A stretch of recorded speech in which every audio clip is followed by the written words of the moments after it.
Thank you, everyone. Thank you, colleagues. Daniel, Mr. Minada, thank you. I wanted today to cover the areas that we considered and received attention over the period of discussion, and perhaps also just to advise you that given the amount of data and the time that we want to spend on it, we started our discussions a little earlier this time. We started on Tuesday afternoon, so that in future we will start the day before, instead of just Wednesday and Thursday, whichever the days it happens to fall. We are going to start with the late afternoon of the day before, to give ourselves a little more time. There's a lot of data coming through, a lot of discussion that takes place, so it just enables us a little bit more time to spend. The areas that we covered that received attention in some detail, and I'll go through them, is first of all obviously inflation and inflation expectations, demand conditions, credit extension, employment, fiscal policy, growth outlook, the global context, exchange rate, prices, in particular oil and petrol prices, food, wages, administered prices and tariff increases, and then finally the monetary policy stance. I hope you can all hear me. Yeah?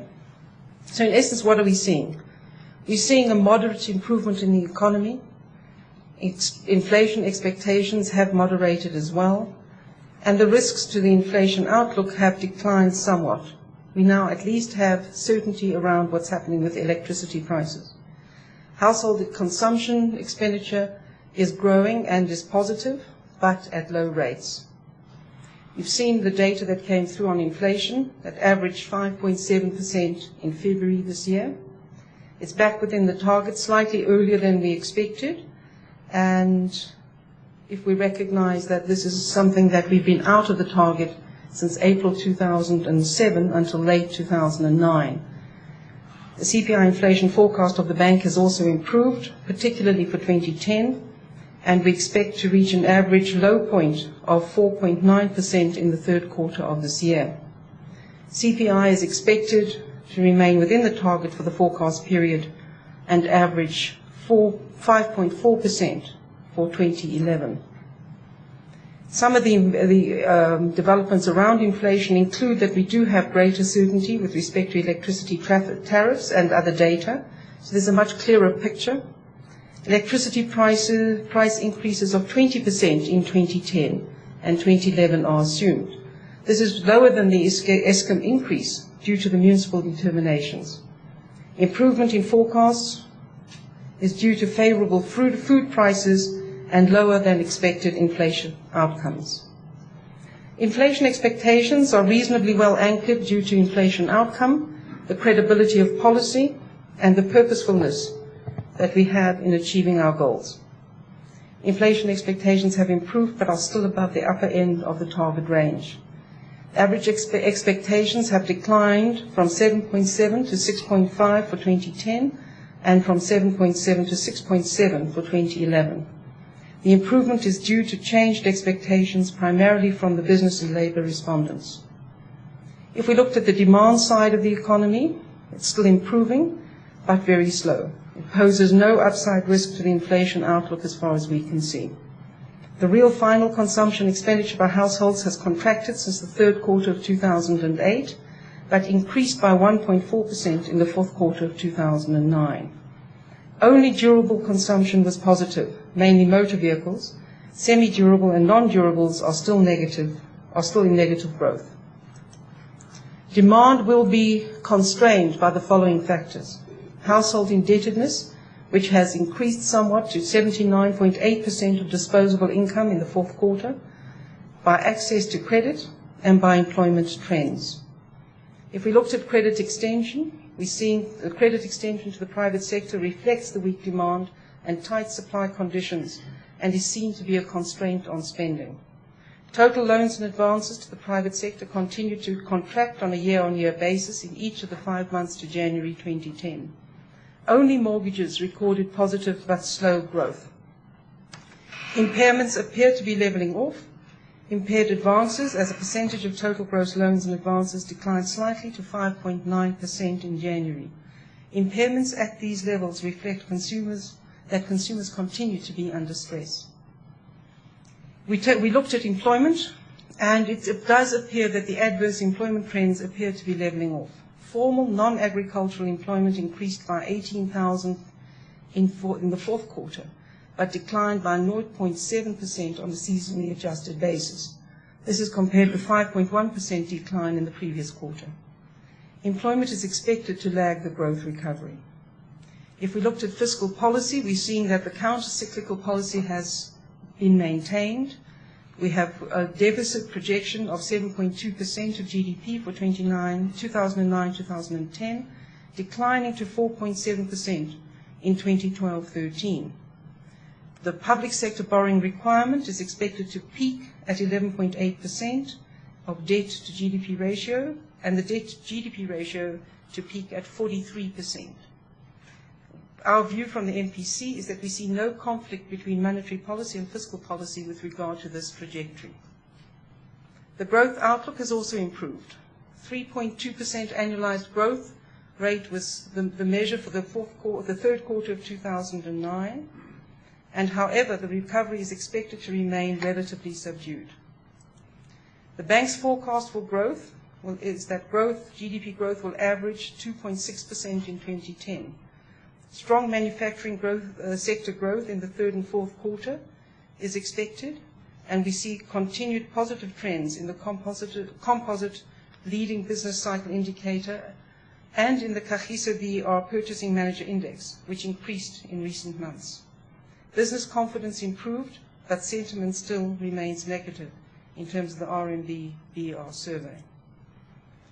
We also consider the global context and recognize that the global recovery will influence the domestic recovery. The pattern of the global recovery has continued with relatively strong performances in some of the emerging market economies, particularly in Asia. However, risks and vulnerabilities still remain, particularly in a number of countries in the euro area and in the US. In the euro area, unsustainable fiscal positions and debt ratios remain a concern, and all of us watching with interest what is happening in the Euroland around Greece, Portugal, and other of the countries there. The monetary stimulus in advanced economies is expected to remain in place for some time to come, and the global environment remains benign from an inflation perspective. We looked at the exchange rates and recognized that the rand has remained a positive factor from an inflation perspective. But an excessively strong rand is a concern from the perspective of overall macroeconomic balance. At recent levels, the exchange rate may contribute to constraints in the recovery of export and import competing sectors in the economy. We need to look at the exchange rate of the rand and the movements in it when you take into account that the average daily turnover in the spot market was $2.9 billion for the end of January 2010.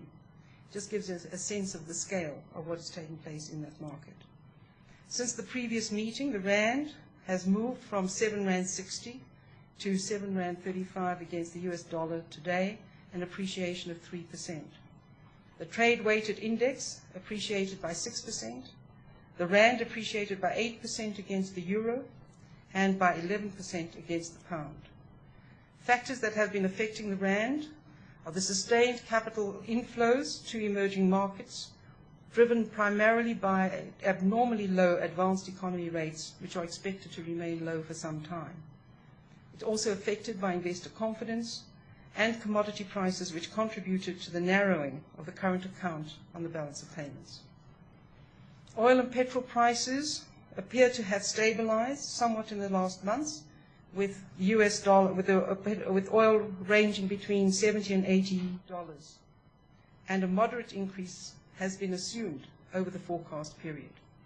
Domestic petrol prices are expected to increase by 50 cents a litre next month, partly half due to increased levies. We looked at food prices. The outlook for food price inflation is very favorable, and these prices are unlikely to pose an upside risk to the inflation outlook for some time, despite higher food prices in international markets. So there's been a significant decline in the maize price, around 30% in recent weeks. Producer price data released today shows that the agricultural prices declined by 13.5%, and manufactured food prices declined by 1.2%. Wage settlements are still in excess of inflation, but have been declining in nominal terms. Unit labor costs increased in the fourth quarter to 8.8%, but have been distorted by once-off adjustments to some public sector pay scales. Electricity and other administered prices remain a threat to the inflation outlook. We are concerned of the trend towards a greater reliance on tariff increases to finance long-term infrastructural expenditure projects. These are, in effect, implicit tax increases and have a tightening impact on the consumer and corporates. This also contributes to the general inflation environment. In considering the monetary policy stance, there are clear signs that the economy has emerged from the recession, but the pace of recovery is expected to remain slow. Risks to the inflation outlook have declined.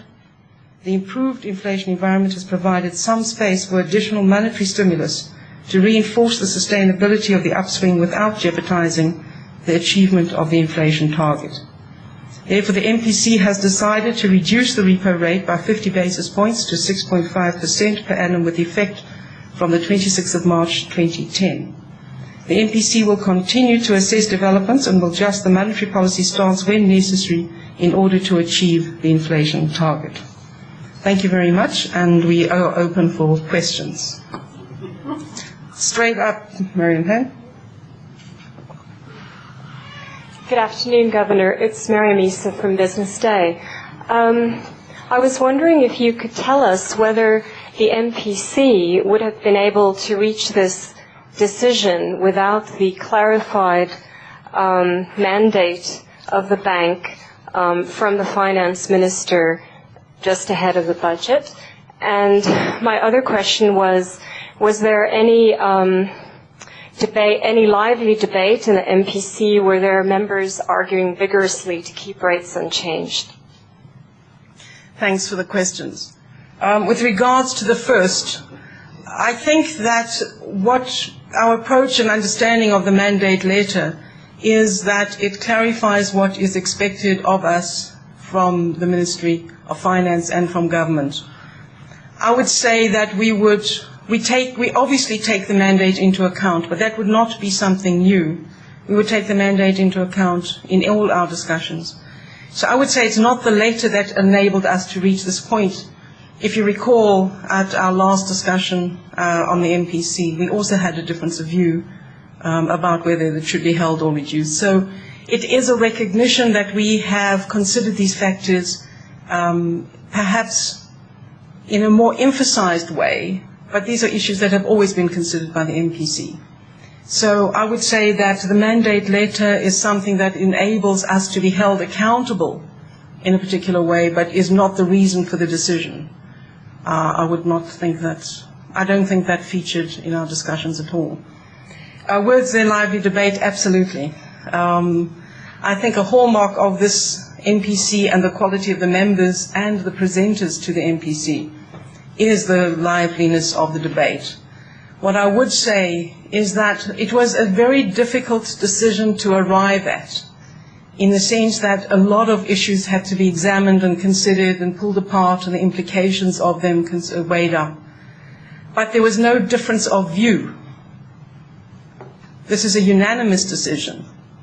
And I think that there was a real consensus among everybody about this is not something that would be a no-brainer. This is something that we weighed up very, very carefully, and there was no difference of view about the concerns that we would all have on what the conditions are and what the prevailing and future outlook is. So it's not that the decision was not an easy one to reach, but it wasn't because there was a difference of view. I think we all had a meeting of the minds. It was that it was, how you weigh up different things within that. So a unanimous decision by members of the MPC. Yes, sir. Hi, Governor. Vernon Vessels of Bloomberg News. Just to follow up on that question, was there debate, and not to harp on the subject, sorry, but was there debate for a deeper cut than 50 basis points? I think it wasn't a debate about whether we should go further. Yeah. Candy from Summit TV. Governor, just to go back to the mandate issue, can you clarify specifically what changed or how the bank's mandate has changed? And number two, does inflation targeting remain the bank's top priority? Let's start with the second one. Absolutely. Inflation targeting is our constitutional mandate. Let me put it slightly differently. Tackling inflation is our constitutional mandate. Inflation targeting is the vehicle through which it is done. It's something that enables us to be held accountable on a regular basis, stand before you and say, in terms of what the outlook is, this is where we are at. So inflation targeting was reinforced in the mandate letter. It was a question that the band was held from 3 to 6%. So there's no change to an inflation targeting environment. What has been emphasized in that mandate letter is what you need to consider quite explicitly.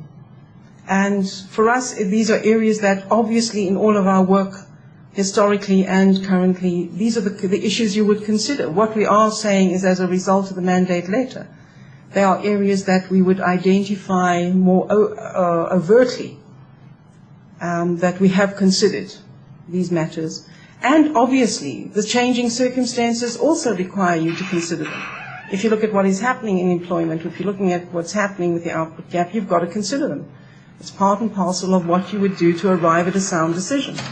So in terms of inflation targeting, it is certainly, tackling inflation is a cornerstone of the responsibility of the central bank, and that is what we will do. You can see the results of a firm policy and an approach to that. The second question, so that the question about it in terms of inflation targeting is that when you look at inflation targeting, to emphasize the fact that we are flexible inflation targeters. And again, as I indicated earlier in what I said, we've been outside the target since April 2007, precisely because a flexible inflation target allows you to work towards getting back in the band in a firm manner that does not create undue pressure on the economy as a whole. So it is a flexible inflation targeting environment that we follow. What has changed in the mandate? I think, first of all, that it's public. It's very important. You're all aware of the mandate. You know exactly what is expected of us, just as we are. Second of all, within the mandate, there is a question of saying that when you look at inflation, take account explicitly of the following matters, and that is spelled out. And therefore, it's not an implicit or optional question. It's part of what we do. It's part of what we examine all the time anyway, but this is now explicit in the mandate. And the third element in the mandate that I think is new is the question of financial stability. It is given this Reserve Bank an explicit financial stability mandate. So I think those things are part and parcel of how we understand it and exercise our minds and responsibilities accordingly. Let's see if there's anyone else first, Miriam. Any other questions from somebody who hasn't asked? Yes, sir.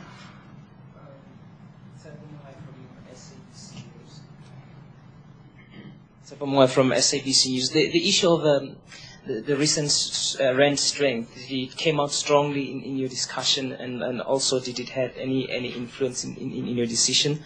And the other issue is on the spread between the prime and the repo rate. We've heard from the minister that you'll be releasing a report. Can you just elaborate on when should we expect that to happen?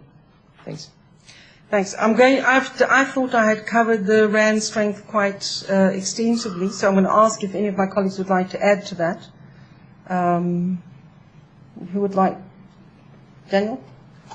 Perhaps start with that one, because I'm going to repeat what I said. Let's see if Daniel can add something. Just to add to what the Governor said, in any of the discussions, the rand would feature strongly because it's such an important determinant in the inflation process.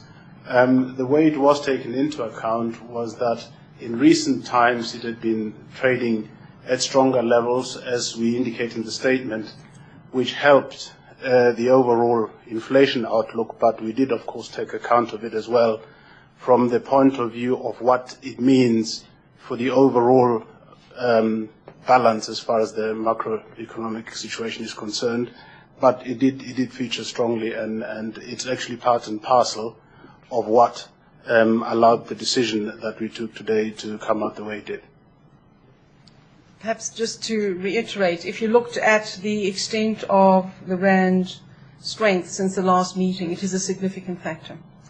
And because of that, it does give you some room to act.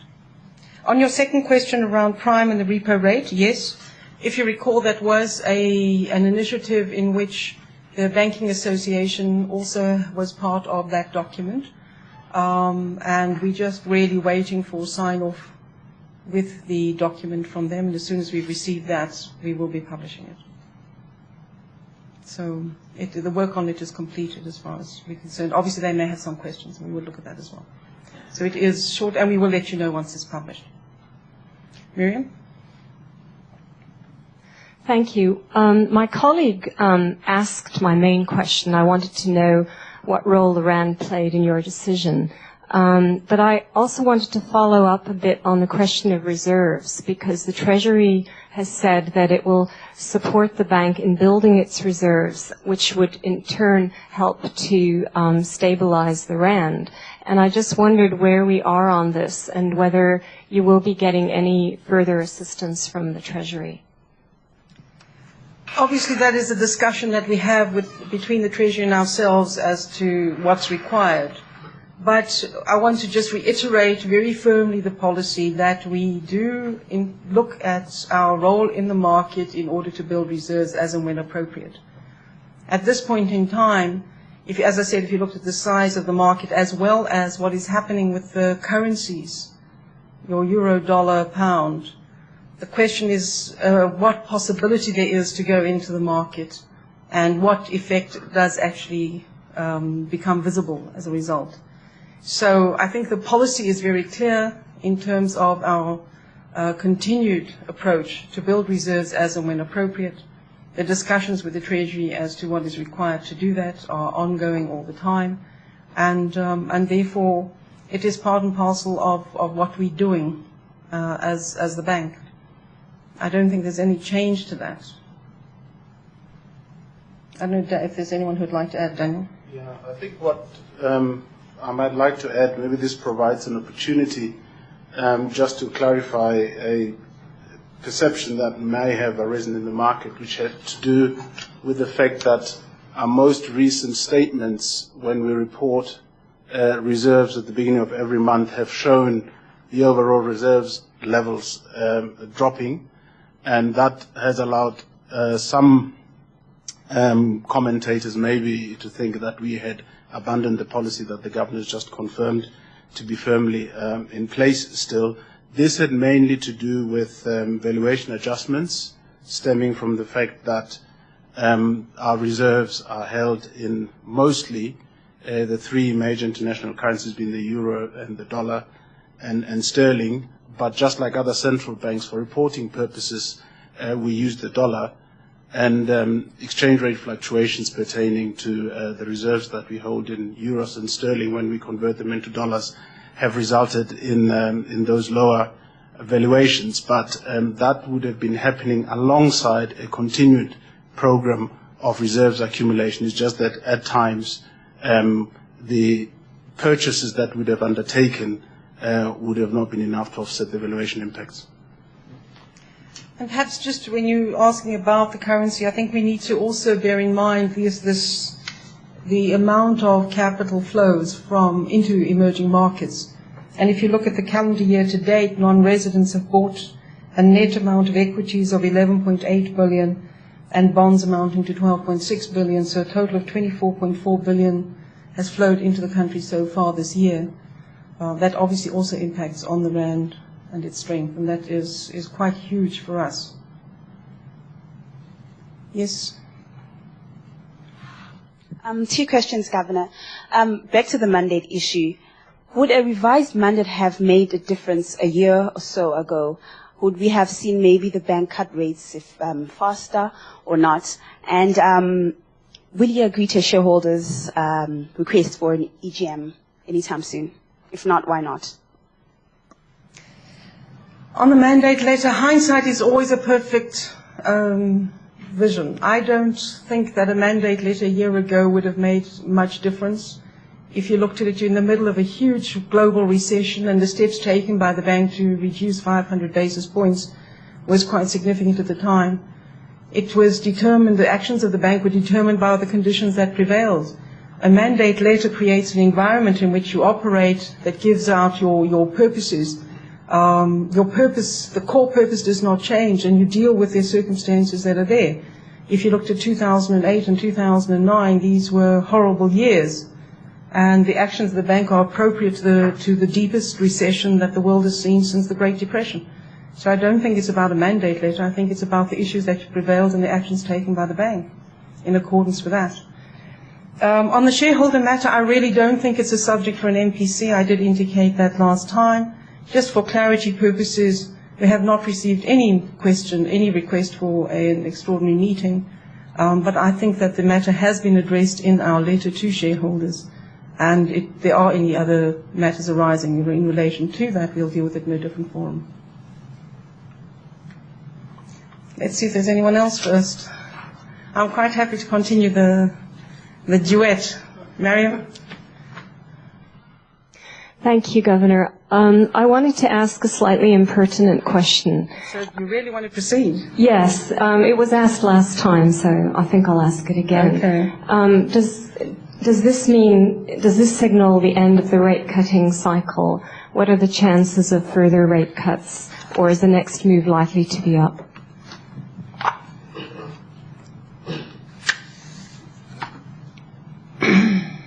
Let me just see what I would like to say about that. Very interesting. It's all right, there's no problem. I think my concluding sentence was that we will continue to assess developments and adjust the policy stance when necessary in order to achieve the inflation target. The question for us is we look at the data, we look at what is happening. It's not an assumption that there is a one-way ticket or stream. I think what we also have said is that there is a window from the conditions that prevail at the moment to take the step we're taking. I would think that's explicit enough. Anyone else? Then nothing. Yes, go on. Go for it. Thanks. The statement was quite clear, but if you could maybe just about inflation building up in future years as the economy, or in future as the economy improves, is there not a concern that this rate cut might actually aid that going forward? We didn't think so, otherwise we wouldn't have taken it. But the question about the future, it does depend on so many other factors. And as we've said, is that at this point in time there is greater certainty around what was a big concern, which was the electricity tariffs that were going to be imposed. That's come in less than, as I said, with the municipal rates of 20%. So at this point in time, we do see that there was this opportunity without impacting on the ability to achieve our inflation targets. If and when data changes, information changes, the situation changes, that is our task every few months to look at that data and to take a decision thereon.